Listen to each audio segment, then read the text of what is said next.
Agora esta chamada está sendo gravada. Então, vamos lá fazer uma recuperação, uma revisão, na verdade, para recuperação, usando a prova que foi aplicada para vocês. E aí, eu já gabaritei, para deixar ela mais fácil, para ser mais rápida. Então, bora lá. Eu vou falando algumas coisas aqui, destaquei algumas coisas no enunciado e vou pontuando algumas informações que vocês podem utilizar na recuperação. A recuperação vai ser dissertativa, então com questões abertas, creio que vou fazer entre 5 a 6 questões abertas, então, se a gente fazer um cálculo aqui, nós temos Dutra, Vargas, JK, Jânio e Jango, então são cinco momentos governamentais, então provavelmente eu vou fazer uma questão específica de cada período, né, presidencial ali, pedindo para que vocês caracterizem, né, os governos, apontem as principais características desses 5, né, presidentes ali. Vou fazer uma questão mais geral sobre o Brasil, daquele período, aspectos econômicos, políticos, sociais, e farei uma questão que vocês vão precisar relacionar o que está acontecendo no Brasil com o que está acontecendo fora do Brasil ali no período da Guerra Fria. Muito bem, então vamos começar com a questão mais fácil da prova, na minha visão, até porque eu usei ali de uma ordem cronológica para facilitar a vida de vocês, que é colocar em ordem cronológica os 5, né, presidentes, não que depois o Vargas não tenha passado, né, outros, mas são 5 principais presidentes que governaram o Brasil durante a chamada República Populista. Então, esse período vai começar em 1945, ali depois da Era Vargas, e vai até 1964, quando acontece o início do período da ditadura militar. Então, todo esse período, né, que vai basicamente ali década de 40, década de 50 e metade, né, da década de 60, é chamada República Populista. A gente vive uma democracia no Brasil, porque tem uma Constituição democrática, liberal, nós temos, claro, com limites, nós temos eleições no Brasil, nós temos partidos políticos no Brasil, então, isso tudo representa um contexto democrático. E é populista, República Populista, assim foi chamado, né, por parte da historiografia, por conta de alguns presidentes ali, basicamente Vargas, um pouco JK, bastante Jânio, que usaram recursos, usaram de artifícios, de elementos para criar em torno de si uma simbologia, uma certa identidade própria. E o populismo não é um movimento, não é um fenômeno específico do Brasil, então ele está acontecendo, né, na América Latina. Acho que o maior exemplo de populismo que sempre está caindo na UEPG, ano passado, acho que foram 2 questões, sempre a questão 38 ou 40, que fala sobre o populismo na UEPG, que é esse fenômeno, né, que basicamente ele tem um dos maiores exemplos, que é na Argentina, com Perón, e depois o Vargas utilizou bastante, né, desses recursos para se autopromover, para se aproximar das massas populares, ganhar espaço nas dimensões políticas e capital político para se manter no poder, claro, né, em 15 anos que ele ficou, da década de 30 até 1945, e depois ele veio através do voto popular. Então, a República Populista, ela tem essas características aí, utilizadas por alguns, né, presidenciáveis. Então, ali na questão número 1, coloquei ali, destaquei, sobre a Constituição. Então, em 1946, durante o governo de Dutra, foi, então, promulgada a nossa 5ª Constituição do Brasil e a 4ª Constituição Republicana, porque nós temos uma Constituição Imperial, que é a Constituição de 1824, que ela vai durar todo o primeiro Império, o período regencial, e o segundo Império Brasileiro. Aí, quando tem a proclamação da República, foi elaborada uma nova Carta Constitucional, até porque o Império cai, e a República, ela surge no nosso país. Então, no ano de 1891, nós temos a primeira Constituição Republicana, depois nós temos, é uma Constituição que dura bastante, ela vai durar até a próxima Constituição, que foi adotada em 1934, que é bem democrática, bem liberal, que durou muito pouco tempo, porque daí a terceira Constituição é a de 37, com o autogolpe, que o Vargas, né, realiza no ano de 1937. Essa Constituição ficou conhecida como Constituição Constituição Polaca, a de 1937. E aí, quando acaba a era Vargas, ainda em 1945 tem o processo eleitoral. Nesse processo eleitoral de 1945, Eurico Gaspar Dutra, que é um militar de carreira, que participou do governo do Vargas, ele vai se candidatar, ele vai se tornar presidente do Brasil e vai chamar uma Assembleia Constituinte, vai adotar uma Constituição com características liberais, republicanas, né, então dentro do contexto democrático, com eleições, e com todas as instituições que nós conhecemos dentro de um contexto democrático, de política republicana. Então, nós estamos falando da nossa quinta Constituição brasileira, se pensar, e quarta republicana, a de 1946, tá? Então, ela vai ser uma Constituição que ela vai durar todo esse período da chamada República Populista, e ela ainda vai se manter nos anos iniciais da ditadura militar, só no final da década de 60 que vai ser feita, então, a outra Constituição que é adotada pelos militares. Mas em 64, quando houve o golpe, não foi adotada uma nova Constituição em 65, né? Vai ser um pouquinho depois, a gente vai estudar um pouco sobre isso. Então, o governo do Dutra, ele é marcado, assim, por uma certa instabilidade política e econômica, porque a gente está vivendo um pós-Segunda Guerra Mundial, e o Dutra, ele precisa escolher de qual lado ele vai ficar dentro dessa bipolaridade da Guerra Fria. Obviamente que, como o Vargas, o seu antecessor, já tinha, né, se alinhado aos Estados Unidos e aos países contra os regimes fascista e nazista na Europa, o Dutra praticamente deu continuidade, né, a esse alinhamento com os Estados Unidos. Então, tem várias imagens, visitações, parcerias, né, que foram feitas durante o governo Dutra, que tentou, né, já que estava alinhado com os Estados Unidos, trazer investimentos para o Brasil, para que pudesse acelerar a questão aí do desenvolvimento econômico, principalmente nas áreas de energia e de transporte, que eram duas áreas, assim, que eram essenciais para pensar no desenvolvimento industrial. Então, o Dutra, ele vai se alinhar aos Estados Unidos, ele vai pegar um Brasil de retorno da democracia, então, ele precisa conviver um pouco com isso, um militar dentro desse campo, né, de relações de poder, de surgimento de partidos. Pela Constituição de 46, o Partido Comunista, ele volta, ele consegue, né, ter aí a sua legalidade, então muitos políticos vão ser candidatos e vão se tornar deputados, até senador, pela legenda do partido, pelo partido, né, comunista mesmo, pela própria legenda, e isso utilizando, né, a legislação eleitoral ainda de 45, mas quando o Dutra entra no poder, ele passa a governar após a promulgação da Constituição. Em 1947, então, o Partido Comunista é colocado na ilegalidade novamente. Então, há uma perseguição aos comunistas, as pessoas, aqueles políticos que foram eleitos em 45 pelo Partido Comunista vão perder esses mandatos, vão entrar outras pessoas de outras legendas em seus lugares, e aí, durante esse período da República Populista, um período democrático, um período republicano, tem, então, essa questão da ilegalidade do Partido Comunista. Então, não é tão democrático assim, se a gente for pensar, né?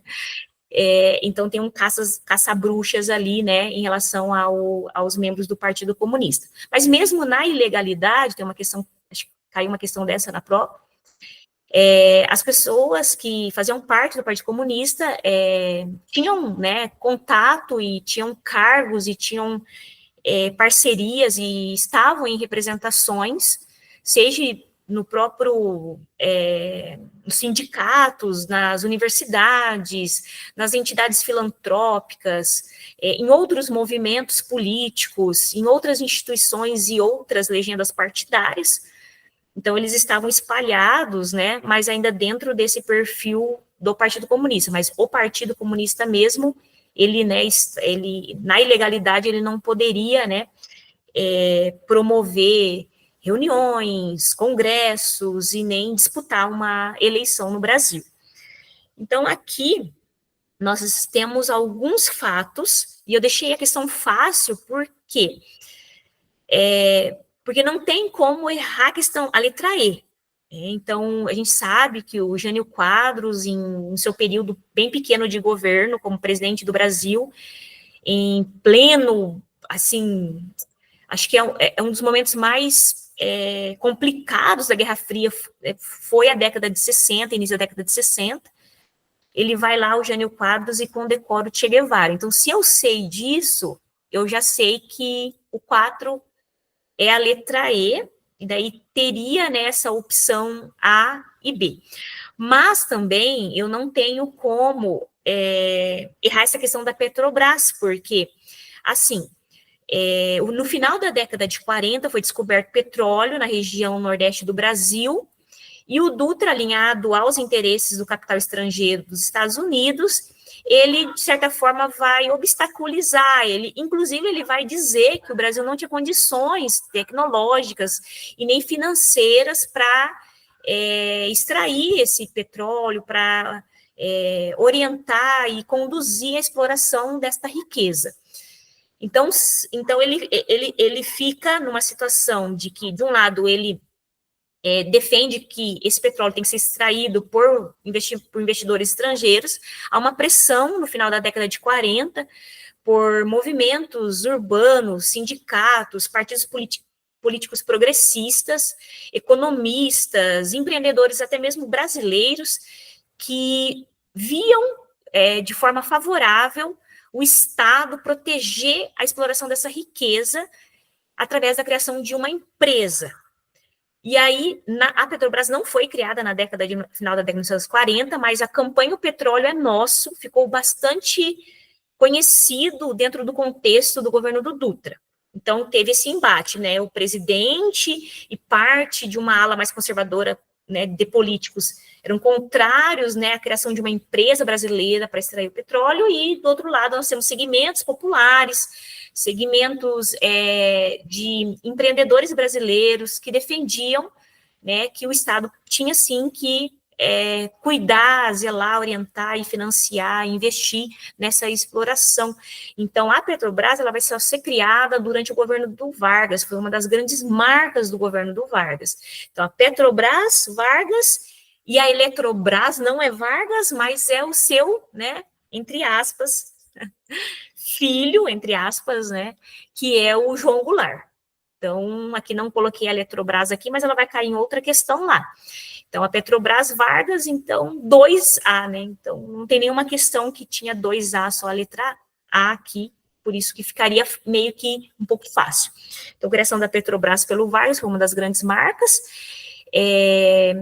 Quando a gente fala de construção de rodovias, e aí eu coloquei essa especificamente para que os alunos lembrassem da cidade de Brasília, então, né, para dar um puxãozinho ali. Então, a construção de várias rodovias, inclusive essa que unia Brasília a Belém, foi um dos grandes avanços na área de transporte e uma das grandes ações realizadas pelo governo do Juscelino, né, do Juscelino Kubitschek, então o JK, construção da rodovia Belém-Brasília.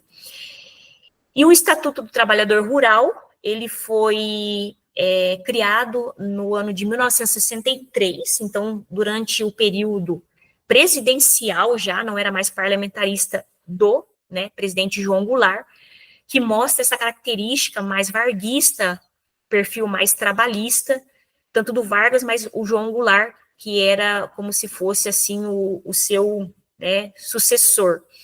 Então, a criação do Estatuto do Trabalhador Rural. Então, isso é legal aqui a gente parar, porque tem uma outra questão lá para frente, para dizer assim, olha, o Vargas, em 1943, ele cria a CLT, e a CLT é a Consolidação das Leis Trabalhistas, é bonito o nome, mas não é de todo trabalhador. Ele vai ser um código, né, de defesa do trabalhador urbano. Então, o trabalhador rural, ele não é assegurado pela CLT. Então, enquanto os trabalhadores urbanos, eles tinham ali vários direitos, vários mecanismos de proteção por parte do Estado, para tentar evitar, né, uma grande exploração do seu trabalho e melhores condições de vida, o trabalhador rural no Brasil, ele só foi conquistar uma legislação, uma proteção por parte do Estado, só durante o governo do João Goulart, 20 anos depois da CLT, bem no ano de 1963. Aí sim, o trabalhador rural, ele vai ter alguns direitos, assim como o trabalhador urbano, e uma proteção por parte do Estado em relação, né, ao seu trabalho, a evitar explorações e uma possibilidade de melhores condições de vida. E aí sobrou, né, a inauguração do Maracanã, que eu coloquei um slide lá para vocês, que o Dutra, até brinquei, né, olha, o Maracanã estava sendo inaugurado e tinha lá ainda, né, uma parte do Maracanã que não tinha sido finalizada. Copa do Mundo, nós perdemos, né, em 1950 para o Uruguai na final desta Copa do Mundo. Então, aqui vocês conseguem já ter algumas informações para utilizar lá na prova, que vai ser aberta, né? Essa segunda questão foi anulada devido aí a talvez um erro, né, em termos percentuais. Professora de história, querendo dar uma de matemática, não deu certo, mas tudo bem. Mas eu vou explicar o porquê que a B está errado e porquê que a A eu tinha feito de uma maneira que eu acreditava que estava correto. Então, aqui no enunciado fala um pouco sobre a década de 1950 no Brasil. Então, nós vivenciamos na década de 1950 duas eleições, né, que foi no ano de 1950 teve eleição, o Vargas foi eleito pela primeira vez por meio de voto popular. Ele vem com um discurso mais voltado para a classe trabalhadora, envolto, né, da presença das massas sindicais, com um discurso de uma economia nacional, tá? Só que, embora ele defendesse que o Estado tinha que orientar, estar presente e alavancar a nossa economia, que é a defesa de um projeto de economia nacional, ele não virou as costas para os Estados Unidos. Então, ele não quebrou a política de alinhamento com os Estados Unidos. O Vargas continua da mesma forma que o Dutra, o seu antecessor, fez.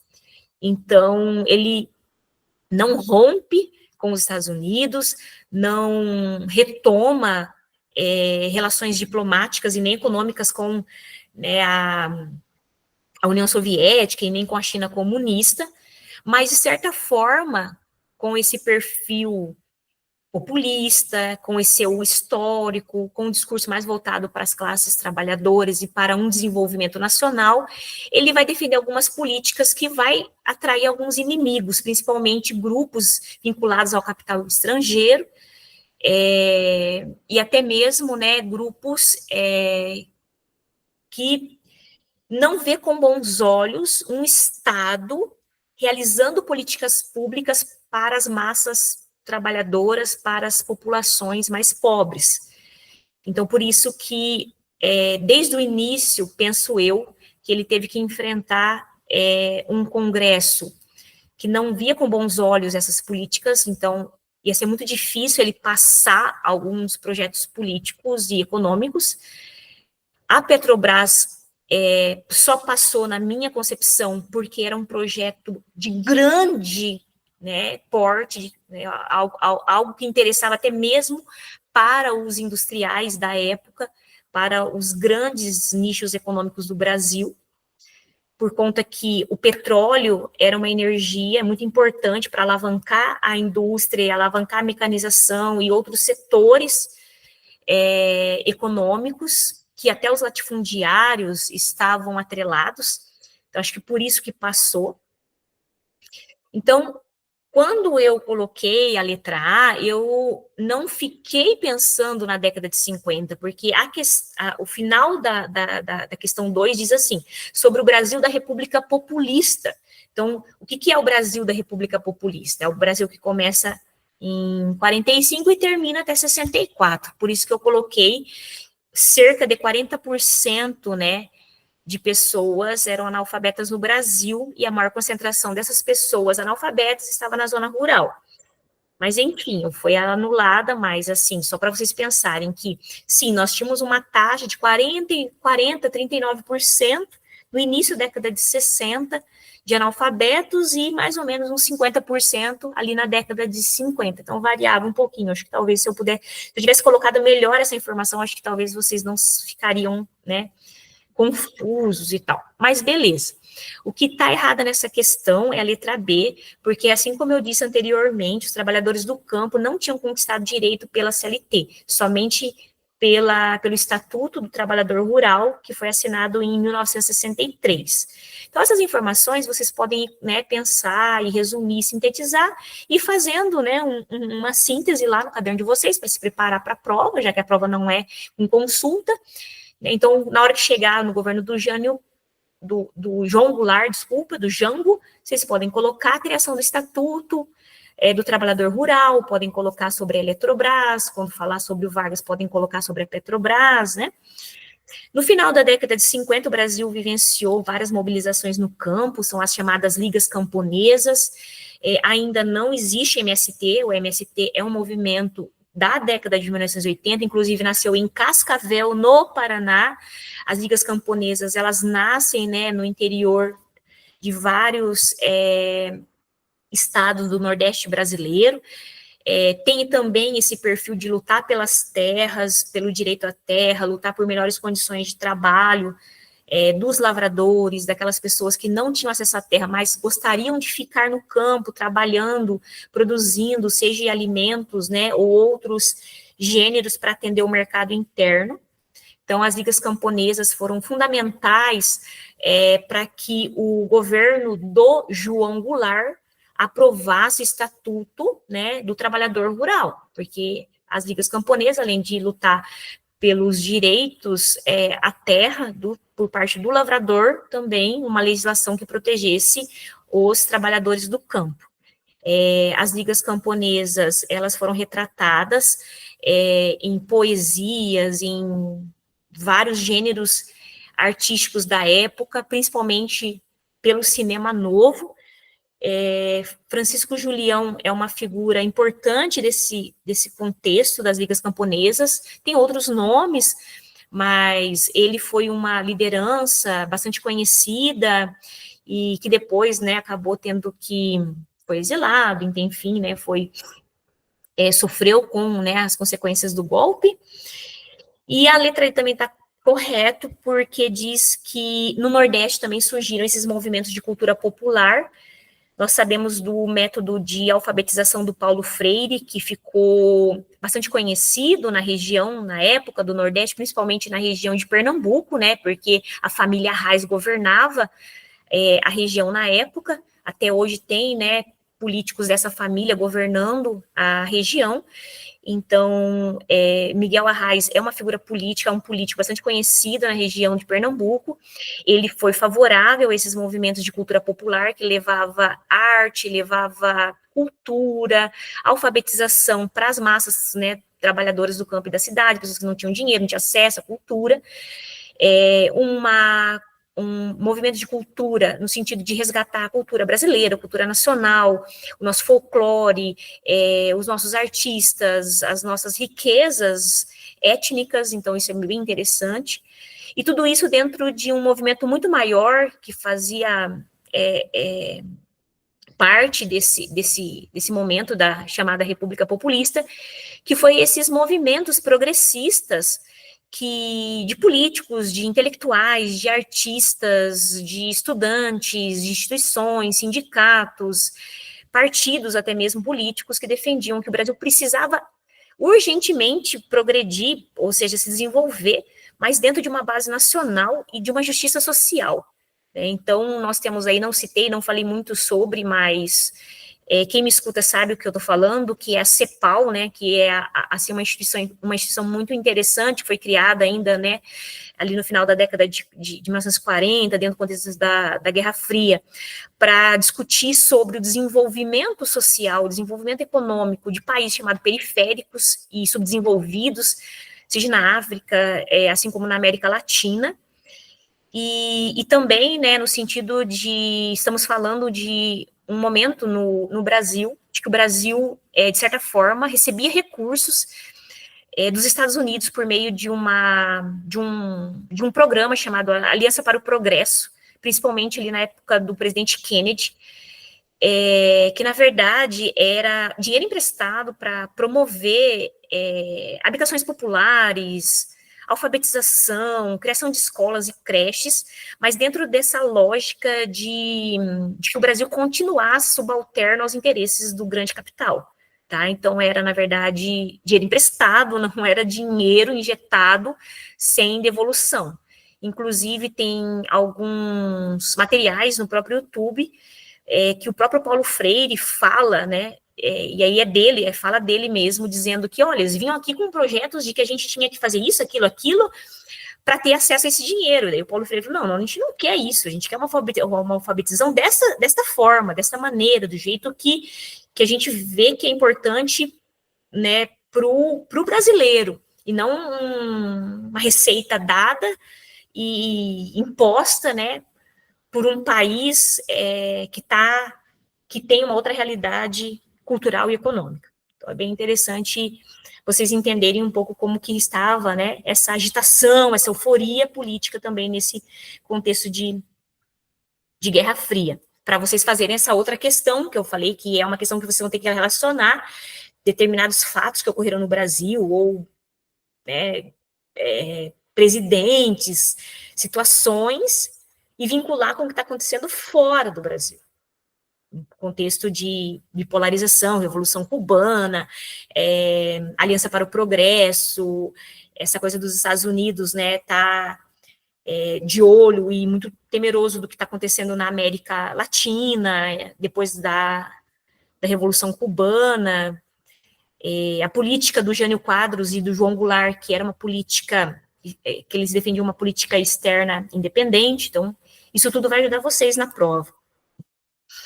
Na questão número 3, né, quando fala do João Goulart, tá? Então, é uma questão que eu não acho muito difícil, por conta que, sim, né, nós temos a reforma eleitoral, que foi defendida pelo presidente João Goulart, que quando assumiu o governo após a renúncia do Jânio Quadros, ele assumiu com poderes limitados dentro do regime parlamentarista, embora ocorreu aquela campanha da legalidade, que foi liderada pelo governador do Rio Grande do Sul, seu cunhado Leonel Brizola, ali, que era mais extremista e que defendia até, se possível, e se tivesse que acontecer a necessidade de uma luta armada para defender a legalidade do presidente João Goulart, mas, né, dentro daquele momento, as forças conservadoras implementaram uma mudança constitucional, colocando o parlamentarismo, e esse parlamentarismo, ele durou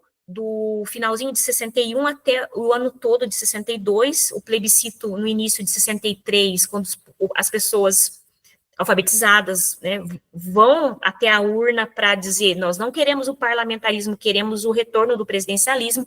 O João Goulart passa no ano de 1963 a ter poder para negociar, poder para, né, colocar no Congresso as suas propostas governamentais e vetar determinadas ações também desse Congresso. Então, durante o período de 63, João Goulart pegou um Brasil praticamente arrasado economicamente, por conta que o JK ele promoveu um desenvolvimento na área de transporte, energia, indústria automobilística principalmente, a construção de Brasília ficou muito caro tudo isso, e o dinheiro para tudo isso foi, na verdade, através de empréstimos do Fundo Monetário Internacional. Nós ficamos mais endividados, sim. Então, foi um momento de 5 anos de euforia, de progresso, de rodovias sendo construídas, de Brasília sendo inaugurada, todo mundo lindo, e né, lindo, dos anos dourados, da Bossa Nova, mas a conta chegou na mão do Jânio Quadros, mas ele ficou só 6 meses no governo, e o João Goulart praticamente pegou essa bomba, estourando. Então, assim, a gente tinha uma dívida grande, tinha que pagar ela até 1965, o juro da dívida batia, né, todo mês, assim, na porta do, do Planalto, a inflação lá em cima, o sindicato se movimentando, muitas greves acontecendo, muitas invasões de terra por parte das ligas camponesas, e tudo isso, então, fez com que o João Goulart criasse o plano trienal, um plano que o Celso Furtado, São Tiago Dantas ali realizaram para tentar conter essa crise econômica, e todos, na verdade, teriam que ajudar, então, o arroxo salarial, o congelamento nas linhas de crédito, então tanto os ricos não iam ter acesso a crédito, tanto quanto a classe trabalhadora ia sofrer com um certo congelamento do seu salário. O plano trienal não deu certo, porque nem a esquerda e nem a direita aceitou esse plano para conter a inflação e segurar um pouco, né, o alto custo de vida, porque a ideia é que se esse plano trienal desse certo, aí sim era possível fazer as reformas que o João Goulart chamava de reformas de base, que é as reformas que mudariam, assim, meio que daria uma transformada, assim, na estrutura do Brasil. Dentro dessas reformas, a gente tinha algumas reformas mais conhecidas, acho que a mais conhecida foi a reforma agrária, por isso que ela está errada aqui, eu coloquei ela. A reforma eleitoral, o João Goulart, ele era favorável a uma mudança constitucional para colocar os analfabetos como direito né, tendo direito ao voto. Reforma educacional bem ampla também, ou seja, mais investimento na educação básica, na formação de professores, e dentro delas a reforma universitária, que é ampliar o número de vagas no ensino superior, porque somente 1% da população brasileira tinha acesso à educação superior no Brasil, às universidades. Também o João Goulart era a favor de uma reforma econômica, uma reforma fiscal, uma reforma tributária, no sentido de que os ricos pagassem mais impostos, né? Então, que é a ideia de imposto de forma progressiva.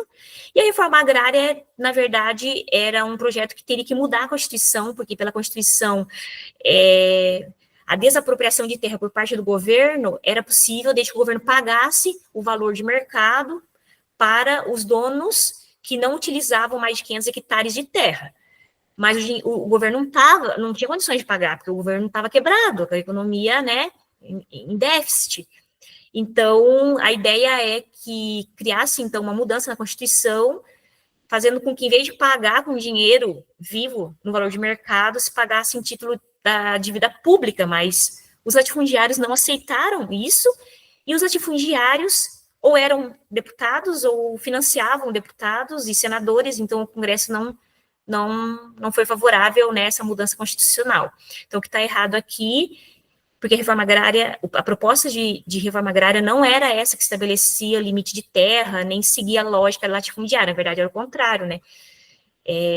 Toda essa questão ali, né, que eu comentei com vocês sobre a questão de comprar lotes acima de 500 hectares que não eram utilizados com títulos da dívida, mas não para manter a lógica latifundiária, ao contrário, né, para quebrar essa lógica latifundiária do Brasil, por conta que essa lógica estava gerando malefícios, estava impedindo o crescimento do Brasil. Nós tínhamos um mercado interno estrangulado em relação à alimentação no Brasil. Faltava alimentos na mesa dos brasileiros, sendo que o Brasil tinha muita terra para produzir e muita gente para trabalhar nessas terras, né?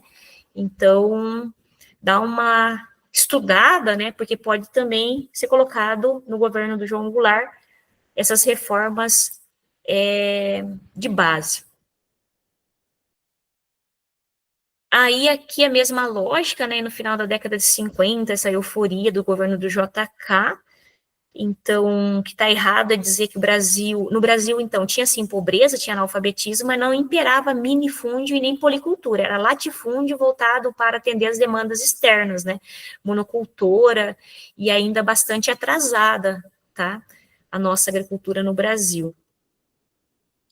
Em relação aos aspectos políticos, né, então, se você pegar essa questão, que é a questão número 5, a gente percebe que tem algumas coisas, assim, que dá para a gente conversar um pouco.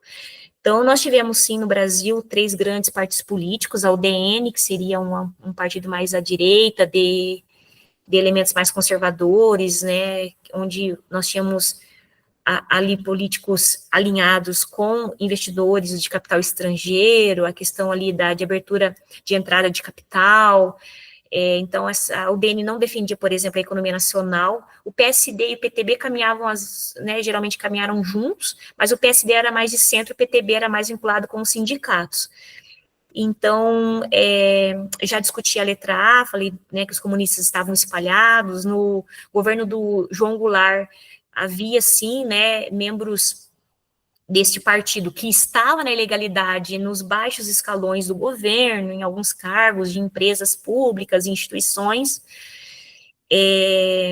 mas o ministro de Guerra, Henrique Teixeira Lott, ele jamais articulou, né, um golpe. Na verdade, ele foi o responsável por impedir que um golpe ocorresse no ano de 1955, defendendo que, sim, o JK tinha vencido a eleição e, dentro da Constituição de 1946, ele deveria assumir, independente se ele ganhou com 1% do candidato, né, que perdeu a eleição. Então, o Henrique Teixeira Lott era um membro, né, das Forças Armadas, que defendia a legalidade, o que estava na Constituição. Inclusive, ele foi candidato, né, a presidente do Brasil nas eleições de 1960, perdeu para o Jânio Quadros, porque o Jânio Quadros tinha muito mais popularidade em São Paulo, que tem um colégio eleitoral muito grande. O Jânio Quadros foi vereador e foi prefeito e foi governador do estado de São Paulo, e lá ele conseguiu um capital político que permitiu que ele vencesse, o Jânio Quadros, as eleições de 1960 contra o Henrique Teixeira Lott. E o candidato a vice era o João Goulart. O João Goulart era vice do Henrique Teixeira Lott. Então, era o Jânio Quadros de um lado, que a UDN meio que apoiava, né, a eleição ali e a vitória dele, e o Henrique Teixeira Lott contra o Jânio Quadros, e o candidato a vice do Henrique Teixeira Lott era o João Goulart. No fim, venceu o Jânio Quadros, que era de uma tendência mais moralista, né, e mais voltada ali para as questões que a UDN defendia, e um cara do trabalhismo como vice, que é o João Goulart. Mas era muito difícil o João Goulart ser presidente. Ele nem imaginava que isso ia acontecer 6 meses depois da posse do Jânio Quadros. Né? Lembrando que essa questão número 6 fala um pouco do Jânio Quadros, né? Que ele era aquele presidente antissistema. Então, aqui, na verdade, todas as questões estão falsas. Então, se para a prova, o que é legal vocês fazerem? Ver por que está errado, transformar essas questões incorretas e colocar na prova quando fala de Jânio Quadros, né, é o presidente antissistema, um presidente que defendia muito as questões morais, né, se envolveu em questões muito específicas do mundo privado ali, mas que quando chegou no poder, ele passou a defender uma política externa independente, o que desagradou o próprio partido da UDN, que tinha apoiado a candidatura dele. E aí ele tenta, com a carta renúncia, dar uma galopeada, né, no Congresso, porque ele pensa que o Congresso não vai aceitar o João Goulart, inclusive mandou o João Goulart lá para a China para fazer negócios lá e retomar as relações diplomáticas e comerciais com a China comunista, né, a China nessa época era governada pelo Mao Tse-tung, e aí ele aproveitou desse cenário para mandar a carta renúncia. Daí o tiro veio pela culatra, porque o Congresso, né, aceitou a carta renúncia e já pensou como é que não vamos impedir a posse do João Goulart como presidente, e já, né, na calada da noite, aprovaram uma emenda constitucional que transformou a república presidencialista numa república parlamentarista, né? Então, o Jânio Quadros, ele, de vez em quando aparece os presidentes outsider aí, né? O Jânio Quadros não foi o primeiro nem o último, né? Então, temos ao longo da história brasileira, vocês vão estar comigo, alguns presidentes que vêm com esse discurso antissistema, né?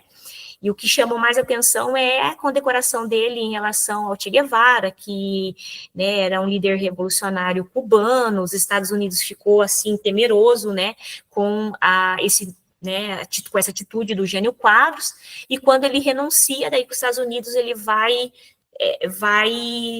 olhar, né, com mais atenção para o Brasil, porque está assumindo, né, um herdeiro varguista, um cara que negocia muito com a classe trabalhadora, que recebe sindicalistas no seu governo, que coloca comunistas, né, em alguns cargos, mas não era comunista, né, o João Goulart. Aqui também, né, fala, daí que volta sobre o Vargas. Acho que o governo do Vargas foi um governo difícil, como eu falei para vocês, defendendo uma economia nacional.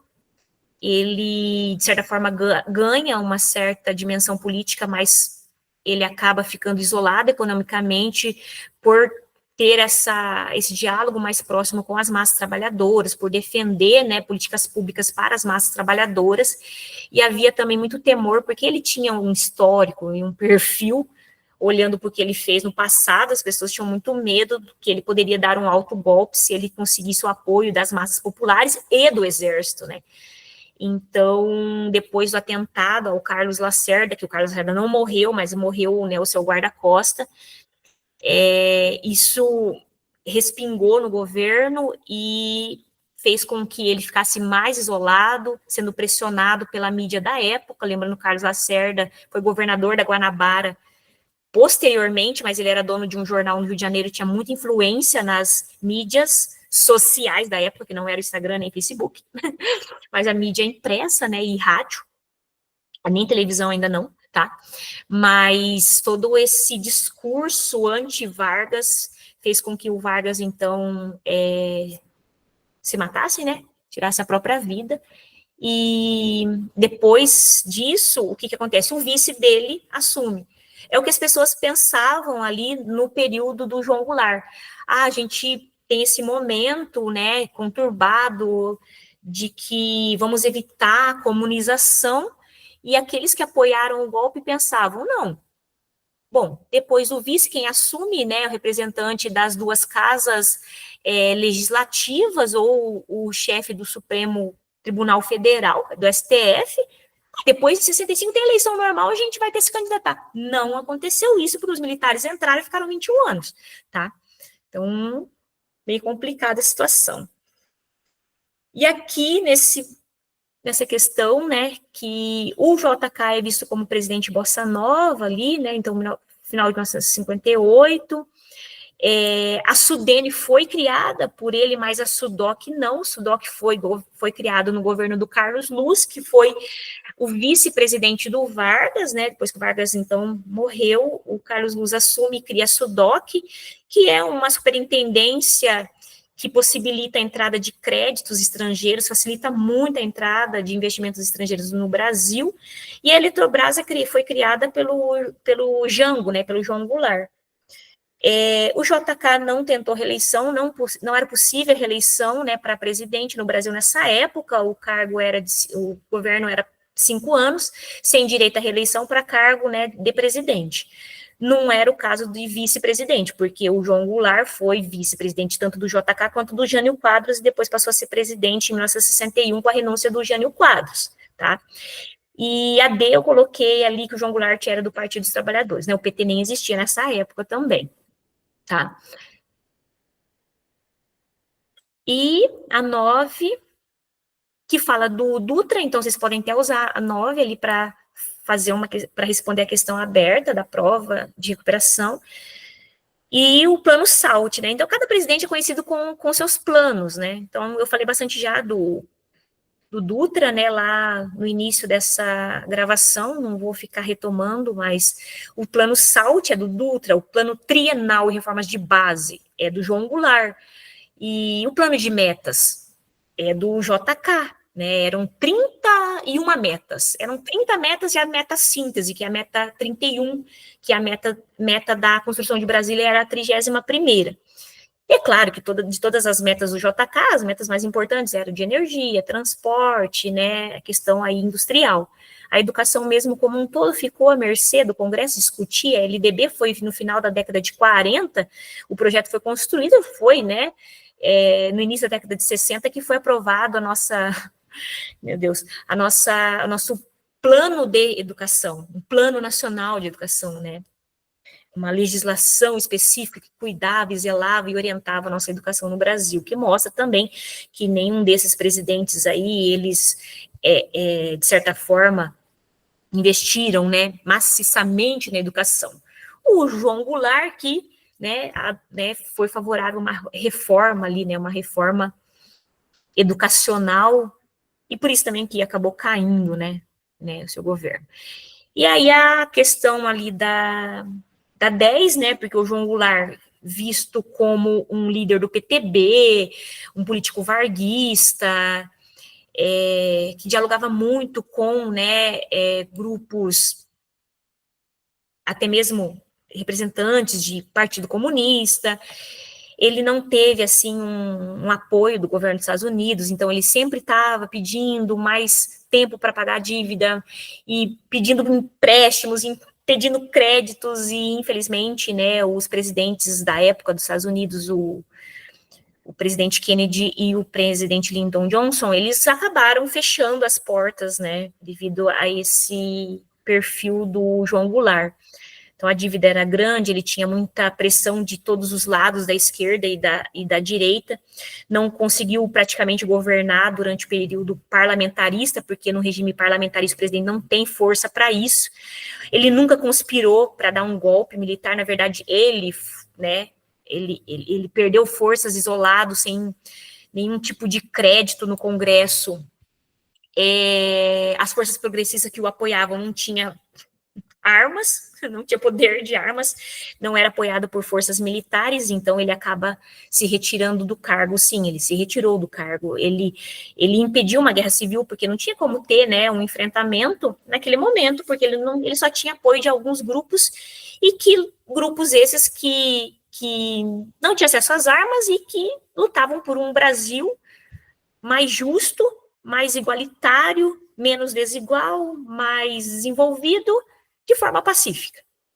Nesse processo de conspiração anticomunista, e que o comunismo está chegando no poder, e que o comunismo vai assumir o governo, dois órgãos, né, foram importantes para criar esse clima, né, de que o comunismo está crescendo, de que há possibilidade de um regime socialista comunista, né, acontecer no Brasil durante o governo do João Goulart. O IBAD, que é o Instituto Brasileiro de Ação Democrática, ganhou muito dinheiro, veio muito dinheiro, né, de investidores estrangeiros, né, dos Estados, leia-se Estados Unidos, para o IPES, né, que é o Instituto de Pesquisas de Economia e Estudos Sociais ali. Então, muitos desses órgãos, eles acabavam sendo donos de jornais, criando livros e teorias e informações que, na verdade, não revelava, assim, que realmente existia uma conspiração e uma possibilidade, né, de introduzir um regime socialista / comunista no Brasil, mas isso enfraqueceu o governo, isso isolou ele politicamente e permitiu que até mesmo grupos que hoje nem apoiariam o golpe apoiassem, setores da classe média, setores religiosos, empresários, né, vinculados